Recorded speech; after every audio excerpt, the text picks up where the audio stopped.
Perhaps the reason for that reunification center being several blocks north of the actual scene is because it's unclear whether the building surrounding this building, the Champlain Towers, is actually safe at this point. So let's go over now to CBS 4's Lisa Petrillo. She is at the Family Reunification Center right now. And Lisa, you said earlier that you saw some family members in tears. Looks like people are still waiting outside. I bet they're just itching to get in to learn more information.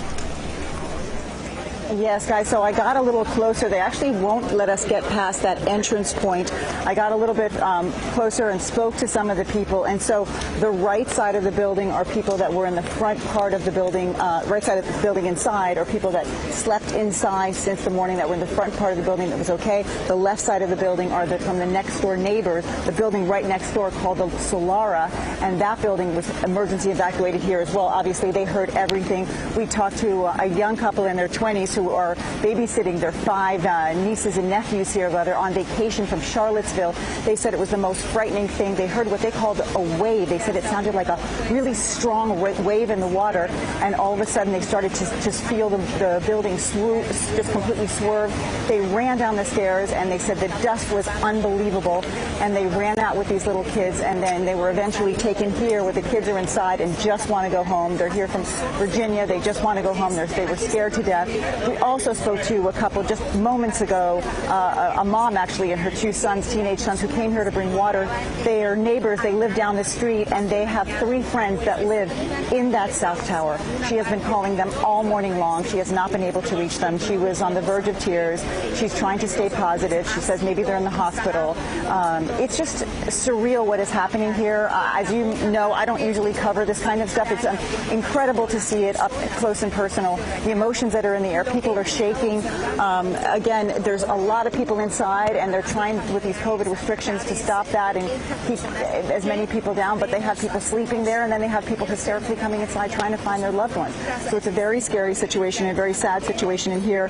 I want to give you that number that you can call for the Reunification Center to find out about your loved ones. It is active, and that is 305-614-1819, 305-614-1819. We're going to go ahead and re-rack some of that sound that I just told you about so you can hear what's going on here. And we're just hoping that these people can find out better news about some of these people, survivors that are in this building, and can bring them some good news. But right now, really tense, really sad. Of course, it's raining, and everybody here just very, very worried. Back to you. Lisa, you mentioned, I'm sorry, Francis, you mentioned, Lisa, that some people were sleeping inside. Of course, this happened at 1:30 in the morning. I imagine that some of these people who were able to safely get out of the building, this is the first, few minutes of sleep that they're able to catch. Is there sort of a list of names that at least people know who's in there, so family members can know, okay, your loved one is at least sleeping inside, you can get to them a little bit later? What's the process there like right now? So they really haven't given us too much information, but the couple that we met that got out said that they had given their names inside and that they were, accounted for, but we don't know how many are accounted for. As I said, this other mom and her 2 sons have no idea who's here. She's just trying to find them on the cell phone, but she hasn't been able to find out if they're inside. She doesn't believe they are.